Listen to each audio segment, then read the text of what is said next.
Hello, hi, how are you doing today? So I'm here to invite you to watch this video of me interviewing Doreen Otinga.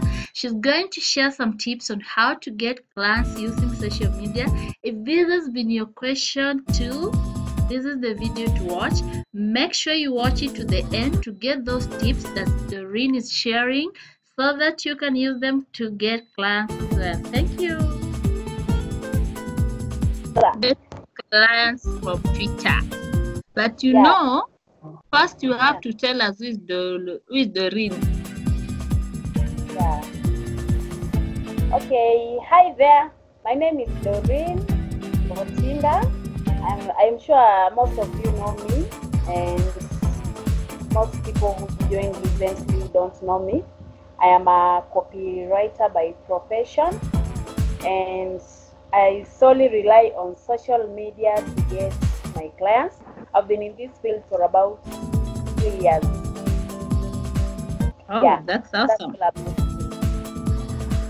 it. Apart from writing, what else do you do?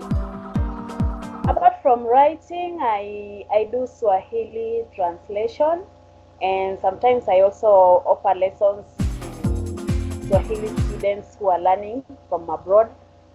Though that's not my main thing is writing. Wow. Yeah. So we are talking about finding clients, and I know most trainees find it hard to get clients online, especially when they are targeting to find clients from Upwork and platforms like People Per Hour. What's your experience with platforms like Upwork and People Per Hour? And then other that you have used before we go into Twitter. Okay. I had experience with Upwork, and at first, around 2018, it was flowing very well. Before they started selling connects, I had a very good profile. Franco Tori helped me to create a profile. It was very nice. As a newbie, I landed very good jobs, but later it became very competitive. And then when they started suspending accounts after bidding too much, I almost gave up. And then I started looking for other ways of getting clients aside from just relying on Upwork. Upwork is the only platform that I've ever used so far.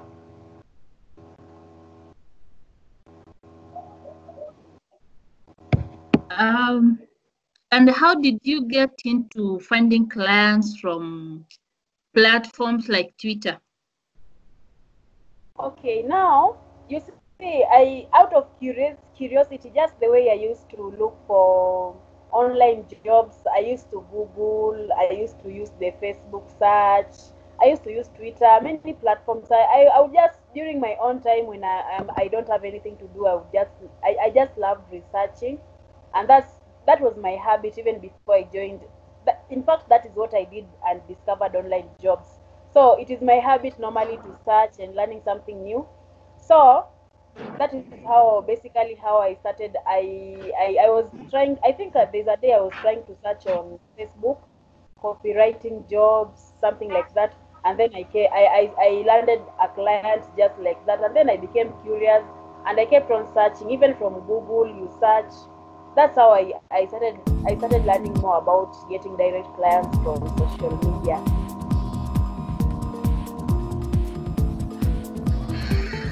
Okay, what are some of the terms that you use when you're searching for clients?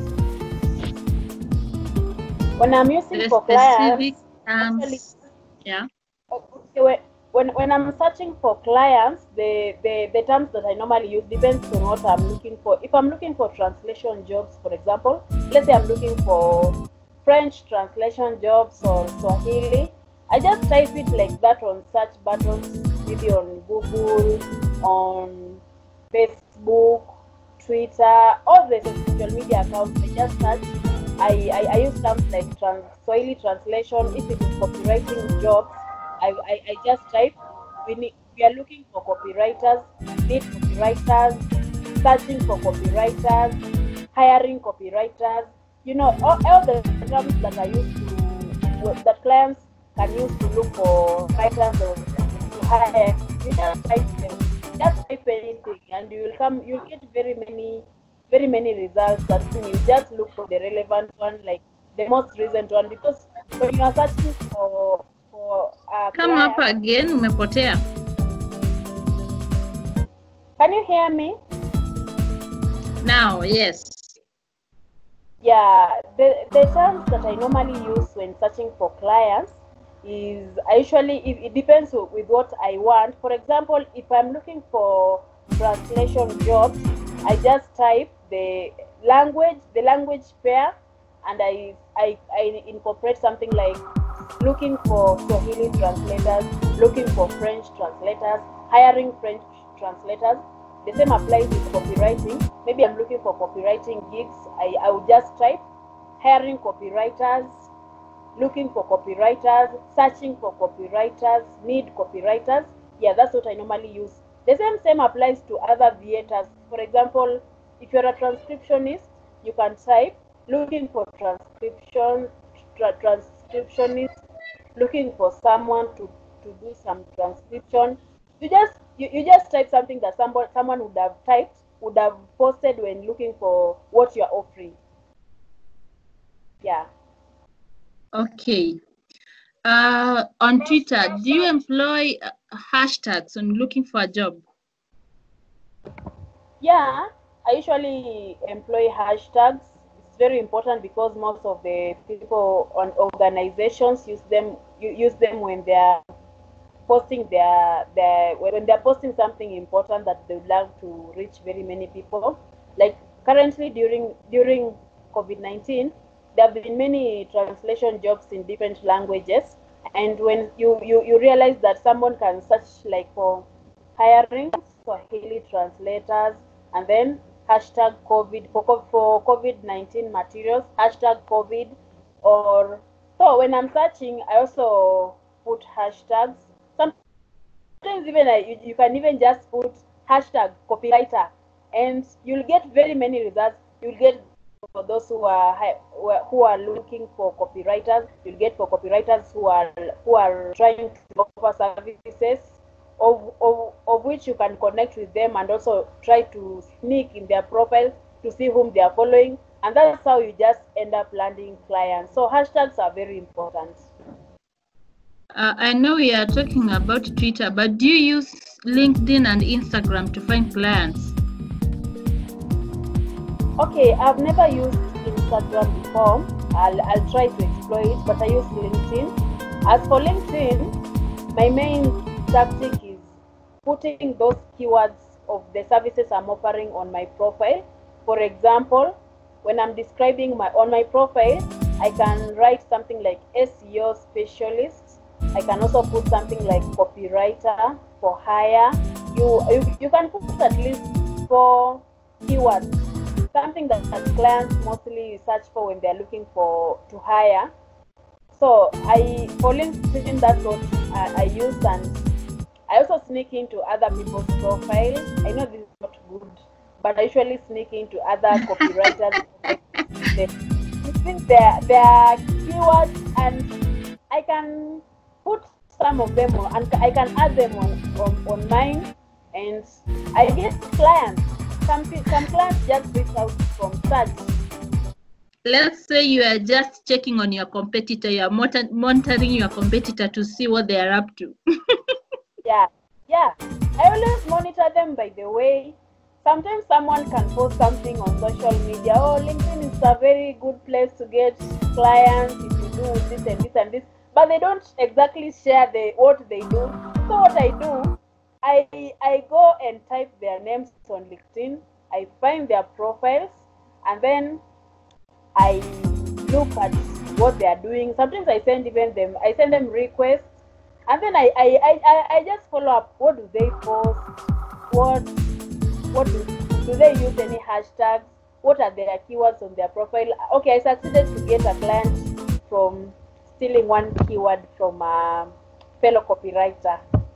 Wow. Yeah. So you can employ that. Even if you want to follow me, you can follow me and copy me too, no problem. Okay, for someone who is starting out maybe she has just completed the training and she's having a hard time finding clients. What can you advise Yes. that person? Okay, for those who are just starting out, I usually tell people, first of all, don't call yourself a newbie, or I don't know how they pronounce it, but don't ever call yourself a newbie. Don't ever mention that to your clients that you are just starting out. The first thing you should do is to focus on creating a profile and a portfolio. I mean, create a portfolio. And when I say a portfolio, I mean you should, if you're focused, like let's say you're a VA who offers social media services, copywriting, and other things, you can just focus on those and then start one by one. Go as a social media VA, what are you going to offer? If you're going to offer maybe managing a Facebook page, Facebook groups, you have to try, go and create your Facebook page. Try to do what you've learned as a VA. Try to employ those, try to practice those skills, like managing a Facebook account. You cannot tell a client that you can help them manage their Facebook account when your Facebook account is very dormant. No. Since you're a VA, you have to post on your Facebook page at least several times in a week. Try to create engagements, offer tips, just offer free tips. Now, since maybe you're targeting your clients maybe who are from health needs, something like that.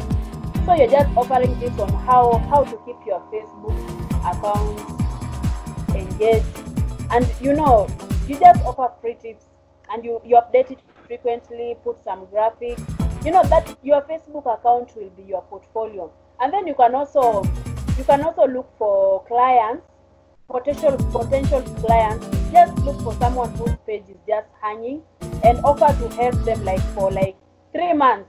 Just offer to help them for free, and then you will use that in your portfolio. And then if you are a copywriter, same thing applies. But now for a copywriter, I can advise you, create a free WordPress site, and then after creating it, you post content related to your niche. You can decide, I'm going to be a health copywriter, so you post. You can spy even on your competitors, those are other health blogs posting, and then you post on your blog.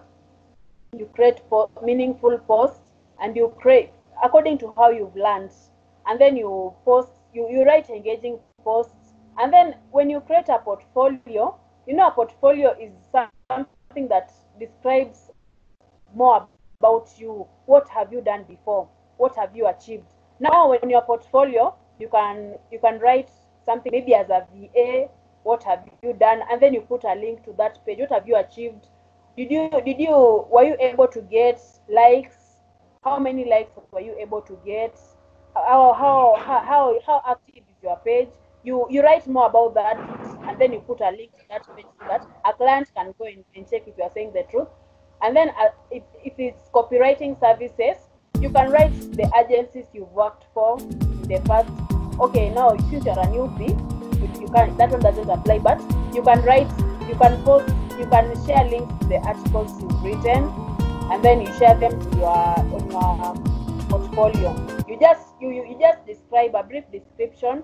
You put a link to an article you wrote, and then you write, in this article I wrote about how to lose weight, and it got some engagement. Of course, I'm sure as we talk, you must have shared that article with your friends, and maybe they must have commented, something like that. So you share it there. You describe everything that you've done. You are creating a portfolio, so that when you apply for a job as a new VA, at least somebody can see, wow, at least she has done this. So I normally tell new VAs, try to put something that someone will like. You work on your portfolio. You create something, even if it means spending a whole week.